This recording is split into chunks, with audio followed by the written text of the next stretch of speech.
यूनिकैडमी की आज की हमारी दवा है बाद आवर्द, या इसे उर्दू में ही धमासा भी कहते हैं और धमासा के नाम से ही ज्यादा मशहूर है। बाएं जानिब आप देख रहे हैं कांटों भरा एक छोटा सा पौधा है। इसमें कांटे ज्यादा होते हैं और पत्तियां कम। आइए इसकी तफसील जानते हैं। इसे अंग्रेजी में खुरासान थॉर्न कहते हैं क्योंकि खुरासान जैसे इलाके मुल्क में ज्यादा नजर आया था। बाकी अब तो कई इलाकों में इसकी अफजाइश होती है, खुद से उग जाता है। लातीनी में इसे फैगोनिया अरेबिका भी कहते हैं और इसकी बहुत सारी किस्में हैं। अरबी में इसे शौकतुल बैजा कहते हैं, फारसी में बादावर्द, संस्कृत में धनीवासा और ऐसे कई नाम है संस्कृत में इसके। हिंदी में धमासा या दमहर, मराठी में धमासा या धमासी, सिंधी में डामू या डामाहू, पंजाबी में धमा या धामना, बंगाली में दुरालभा और कमल कहते हैं। इसके अलावा भी और कई नाम होंगे मुकामी। ये एक छोटा जमीन पर बिछा हुआ कांटों भरा बेशुमार शाखों वाला झाड़ी नुमा पौधा है जिसकी शाखें 4 पहलू होती हैं, स्क्वायर शेप की होती हैं। स्क्वायर शेप से मुराद एक जोफ को अगर हम कता करें तो इस तरह से नजर आएगा। शाखें भी रोएदार और कांटेदार होते हैं। इसकी जड़ बहुत बारीक, लंबी और गहराई तक जाती है। करीब से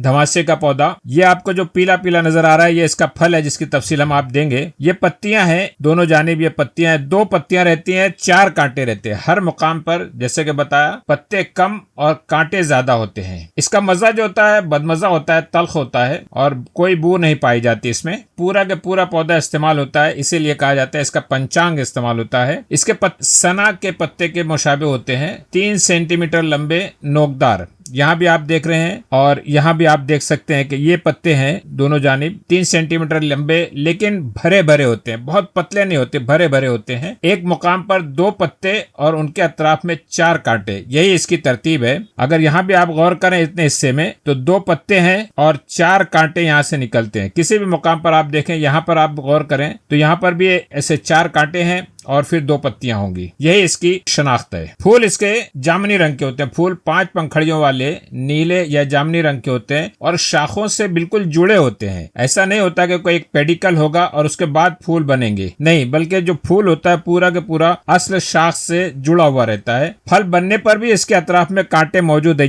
जो आप यहाँ देख सकते हैं। फल बनने के बाद में भी, फूल की हालत में भी, पत्तों की हालत में भी ये कांटे मौजूद रहते हैं। वहाँ उसमें 4 कांटे हर मुकाम पर रहते हैं। वहाँ पर पहले पत्तियां होती हैं, पत्तियों के साथ फूल निकलते हैं। फल कैसे होते हैं? ये है फल, आपको बाएं जानिब नजर आ रहा है, ये गुंबद नुमा फल है, छोटा गोल गुंबद नुमा 5 खानों वाला। आप यहाँ गौर से अगर गौर करें तो देख सकते हैं ये 3 खाने, ये 4 और ये 5, इस तरह 5 खानों वाला ये गुंबद नुमा फल होता है जिसके ऊपरी सिरे पर एक कांटा होता है। यहाँ पर एक कांटा होता है। फल के अंदर रुई के जैसी एक चीज भरी होती है। जब फल सूख कर फट जाता है तो ये रुई हवा के झोंकों के साथ बिखर जाती है, जिनके साथ उनके तुख्म भी लगे होते हैं। इसीलिए इसका नाम बाद आवर्द पड़ा है। बाद हवा को कहते हैं, हवा के झोंके पे आया हुआ ऐसा पौधा ये समझा जाता है, इसीलिए इसका नाम बाद आवर्द पड़ा है। ये आपको वापस फल नजर आ रहे हैं 5 खानों वाले। उसके नीचे आप अगर आप गौर करें तो पत्तियां नजर आ रही है जो सना के पत्तियों की तरह हैं, लेकिन कुछ दबीज हैं, मोटी हैं, बिल्कुल पतली पतली पत्तियां नहीं है इसकी। ये पूरा पौधा है जो आपको बाएं जानिब नजर आ रहा है। ये पूरा के पूरा पौधा यही पंसारियों के पास दुकानों पर मिल जाती है आपको। बोटेनिकल डायग्राम देखते हैं। ये है बोटेनिकल डायग्राम। कांटे देख सकते हैं आप, पत्तियां हैं, फल की शक्ल आपके सामने है, 5 गुंबद नुमा फूल यहाँ पर बताया गया है। ये है इसके इलाके। बाएं जानिब आप देख रहे हैं इंडिया में, पाकिस्तान में और इस पूरे अरबी इलाके में ये पूरे पौधे मौजूद रहते हैं। रेगिस्तान में, रेतीली जमीनों में खुदरो तौर से उग जाते हैं। अफगानिस्तान, खुरासान, अरब ममालिक, खुरासान तो खैर इसका नाम ही पड़ गया खुरासान थॉर्न, तो उस इलाके में पाया ही जाता है। आइए अब बाद आवर्द के अफाल खवास पर बात करते हैं। सबसे पहले नफा खास, इसका जो मेन और अहम फंक्शन जो है बताया गया है किताबों में वो है दाफे हुम्मा है। ये यानी बुखार को कम करता है। हालांकि जदीद तहकीकात की रोशनी में और भी कई और बेहतरीन किस्म के इसके अफाल सामने आए हैं और जिन पर बाकायदा उसकी तस्दीकात भी हो गई हैं, लेकिन बहरहाल हमारी पुरानी किताबों में इसका जो खास अहम फेल बताया गया है वो दाफे हुम्मा है। दीगर अफाल पर बात करते हैं तो पहला फेल था इसका दाफे हुम्मा यानी बुखार को कम करने वाला। दूसरा मुअर्रिक है, ये पसीना लाता है और पसीना लाने के वजह से ही इसमें बुखार भी कम हो जाता है। ये मुसफ़्फ़ी खून है, खून साफ करने वाला है। मुफ़त्तिह सुदद है यानी रुकावटों को खोलता है, खासतौर से जिगर और तिहाल के रुकावटों को खोलता है। ये मुदर्रे बौल हैज है,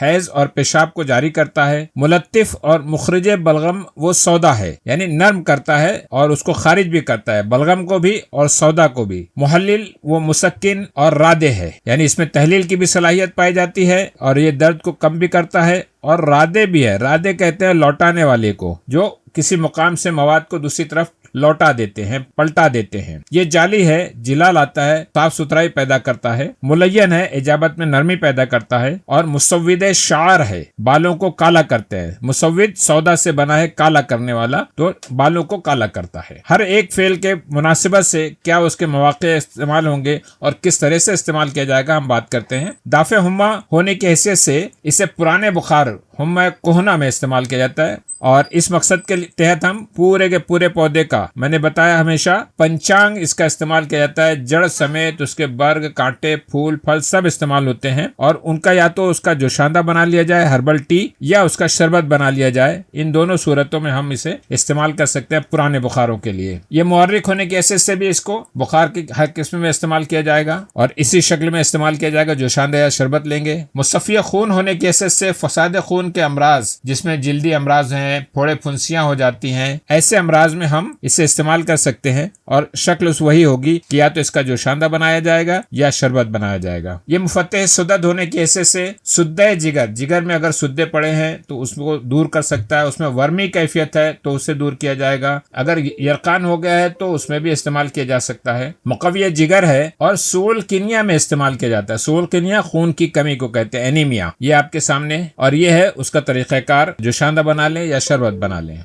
ये मुद्दे बौल और हैज है, इस्तिस्का में काम आता है। खास तौर से जिगर के अमराज की वजह से भी ये अर्जा होता है, बहुत सारे कल्बी अमराज की वजह से भी होता है कि पेट में पानी भर जाता है। ऐसे इसमें इसको इस्तेमाल कर सकता है क्योंकि ये मुद्दे बौल हैज है। ये पानी जो भर गया इसको इदरार की हैसियत से पेशाब के जरिए खारिज करने की कोशिश करता है। बहुत ज्यादा अगर पानी भरा हुआ है तो उसे इस तरह से नलकी डालकर निकाला जाता है। एहतिबार से बौल की कैफियत हो उस सूरत में भी इसे इस्तेमाल किया जा सकता है और एहतिबार से हैज बराबर नहीं आता हो तब भी इसे मुद्दे बौल हैज होने की सूरत में इस्तेमाल कर सकते। तरीका वही रहेगा जो शानदार या शरबत बनाने का। मुलत्तिफ और मुखरज बलगम और सौदा होने की वजह से खुश्क खांसी हो या बलगमी खांसी हो, दमा की कैफियत हो, सांस की तकलीफ, अस्थमा जिसे कहा जाता है, सुरफा, काली खांसी को कहते हैं, और सौदावी अमराज में ये बहुत मुस्तमाल है। इस पर बड़ी तहकीक भी हो चुकी है। इसके लिए भी वही तरीका है, जो शानदार या शरबत इस्तेमाल करेंगे। रादे और मुहल्लिल औराम होने की वजह से भी जिन अमराज में इसे इस्तेमाल किया जाता है वो खास तौर से कैंसर के इलाज में इसे इस्तेमाल किया जा रहा है और इस पर खासी तहकीक हो चुकी है। दुम्बल फोड़ा हो बहुत बड़ा, उसके अंदर उसमें जमादन इस्तेमाल करेंगे। ऐसे औराम हो जो बहुत सख्त हो गए हैं, खनाजीरी गिल्टियां हो गई हों, सलाबत मफासिल की कैफियत हो, हर एक सूरत में हम इसे इस्तेमाल कर सकते हैं। जोड़ों के अमराज हैं, सख्त जोड़ हो गए हों, इन सारे अमराज में इसे जिस हैसियत से इस्तेमाल किया जाएगा वो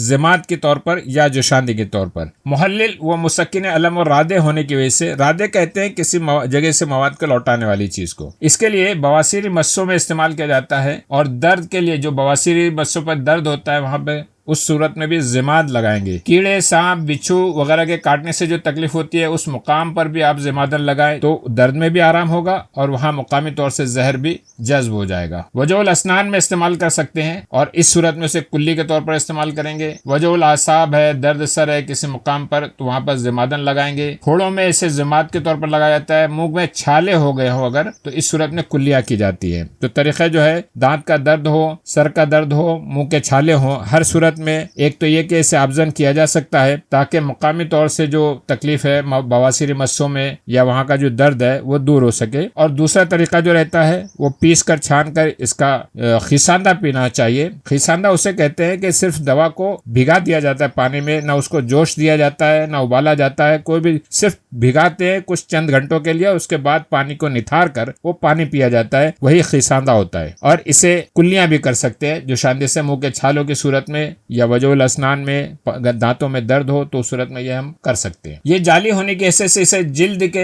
अमराज में खास तौर से दाग धब्बे जो अमराज वाले हैं जैसे बहक है, झाई है, कलफ है, ये आपको बाजू में जो नजर आ रहा है ये तस्वीर बहक की है जिसमें आप देख रहे हैं सफेद दाग है, जैसे हल्का पड़ गया है लेकिन सफेद दाग नहीं है। सफेद दाग में जो हिस्सा होता है वो बिल्कुल वाजे होता है।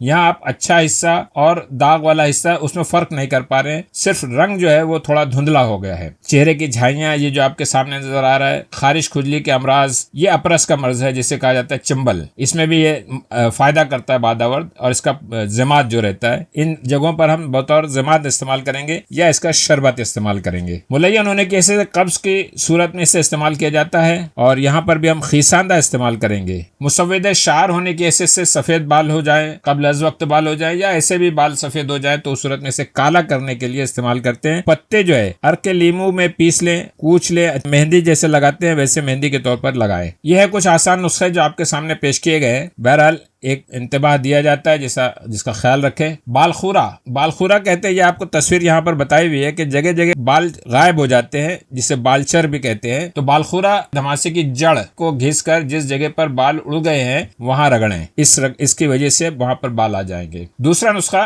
लिस्सा दामिया और वजहुल अस्नान, दांत का दर्द और मसोड़े जो मुंह में खून आने लगते हैं, कमजोर रहते हैं, तो ऐसे में बतौर बादावर्द का जोशांदा पिलाएं या इससे गरगरा या कुल्लियां कराएं। बादावर्द धमासे के पत्ते और जड़ के जोशांदे से खांसी में खून आना भी बंद हो जाता है। पुराने बुखारों के लिए पूरे पौधे का जोशांदा जो बार बार ऊपर बताया गया मिक्सर में घोल कर रस निकालें और जायकादार बना लें। शहद है, शक्कर है, जिस तरह भी चाहे उससे जायकादार बना लें और इस्तेमाल कर दें, क्योंकि ये कसेला होता है, बेमजा होता है। बिच्छू, सांप, भड़ के काटने की जगह पर तकलीफ कम करने के लिए बादावर्द को पीस कर उसका जिमाद लगाएं। हशरातुल अर्ज़, कीड़े मकोड़े, मच्छर वगैरह भगाने के लिए बादावर्द को आम तौर से लोग अपने घरों की खिड़कियों में, दरवाजों में लगाते हैं, यहाँ लटकाते हैं। पूरा पौधा जो है लटका दिया जाता है। इसका मिजाज सर्द खुश्क दर्जे अव्वल बताया गया है। कुछ हुक्मा इसे सर्द खुश्क दर्जे दुआम भी बताए हैं। इसकी मिकदार खुराक 5 से 7 ग्राम। पत्तों का रस जो है 2 तोला। जोशांदा अगर बनाया जाए उसका तो 2.5 तोले से 3 तोले तक आप ले सकते हैं। इसकी मुजरत यानी नुकसानदेह जो इफेक्ट है वो फेफड़ों के लिए नुकसानदेह है। मुस्ले अफसंतीन है और बदल के तौर पर शातरा या चरायता को